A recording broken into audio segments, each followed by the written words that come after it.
നാടകം കഴിഞ്ഞിട്ട് 1/2 മണിക്കൂറായി. എല്ലാവരും വണ്ടിയിലിരിക്കാം.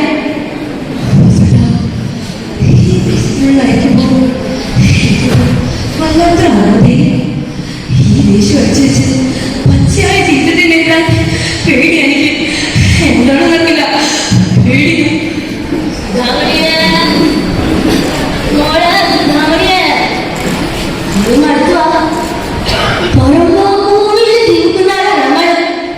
അറിയാലോ എന്റെ കുട്ടിക്ക് അത് നഷ്ടപ്പെട്ടാൻ തോന്നുന്നു കേട്ടു.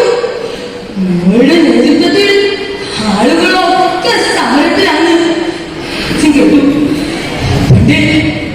ഒരുപാട് സമരങ്ങളിൽ ഈ അച്ഛനും പങ്കെടുത്തിരുന്നു. അവസാനം കിടപ്പാടത്തിന്റെ തെരുവിലേക്ക് ഇറങ്ങേണ്ടി വന്നാൽ മോൾക്ക് ഈ അച്ഛനൊരു ബാധ്യതയാകും. അതുകൊണ്ട്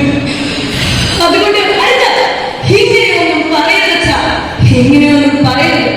ഒരുപാട് സമരങ്ങൾ നയിച്ചവനല്ലേ എന്റെ അച്ഛൻ. അച്ഛൻ ഇങ്ങനെയൊന്നും പറയരുത്.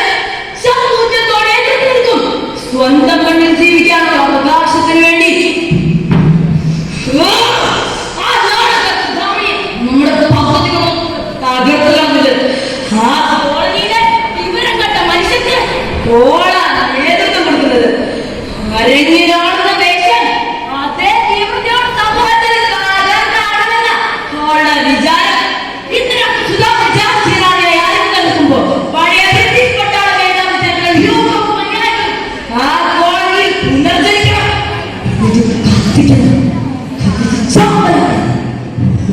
ജന്മത്തിനെ വെറുതെ ഓക്കെ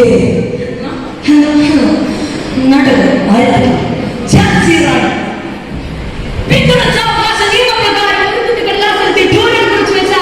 ഈ ഝാൻസിറാണി ബ്രിട്ടീഷുകാരുടെ കാലത്തെയോ ഒരു നേരത്തെ അതിന്റെ വകയില്ലാത്ത ദരിദ്ര നാരായണന്മാരെ സ്വന്തം കിടപ്പാടങ്ങളിൽ നിന്ന് മാറ്റിവെച്ച്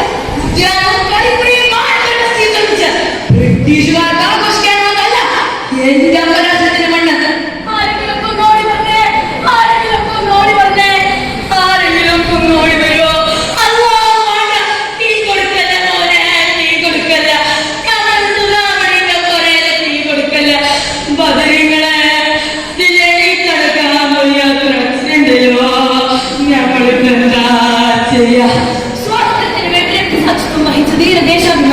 അവരുടെ ശതബന്ധങ്ങൾ തുറന്ന് നമ്മളെ മാറ്റി മാറ്റി അവർ കൊളുത്തി വെച്ച ഈ ബന്ധങ്ങൾക്ക് ഏറ്റുവാങ്ങി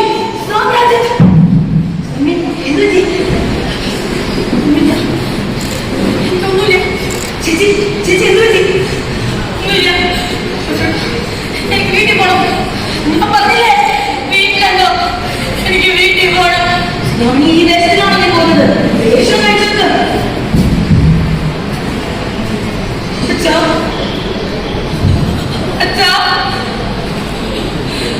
അച്ഛക്ക് കത്തിച്ചു കളഞ്ഞോലെ.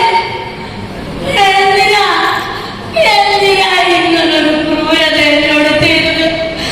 ശേഷി ഉണ്ടായിരുന്ന കാലത്ത് നാട്ടുകാർക്ക് വേണ്ടി ജീവിച്ചതാണോ? നാട്ടുകാർക്ക് വേണ്ടി ജീവിച്ചതാണോ എന്റെ അച്ഛൻ ചെയ്ത തെറ്റ്? നമുക്കൊന്ന് ചെയ്യാൻ പറ്റുന്നത്. ഞാൻ സുധാമണിയല്ല, ഞാൻ സുധാമണിയല്ല, ഞാൻ സുധാമണിയല്ല, ഝാൻസിറാണി. ചരിത്രത്തിന്റെ ഇടനാഴികളിൽ നിന്ന് ഈ ഝാൻസിറാണിത പുതിയ പോരാട്ടത്തിൽ തുടക്കം കുറിക്കുന്നു. പോരാട്ടം അവസാനിക്കുന്നിടത്ത് സ്വാതന്ത്ര്യത്തിന്റെ ചിത കത്തും. ആ ചിതയിൽ ഇത്രയും പീഡനവും ജാതിവാദിയും സാമൂഹ്യ തിന്മകളുമെല്ലാം നിങ്ങളിൽ എത്ര പേരിനോടൊപ്പം ഉണ്ടാകും? നിങ്ങളിൽ എത്ര പേരിനോടൊപ്പം ഉണ്ടാകും? നന്ദി, നമസ്കാരം.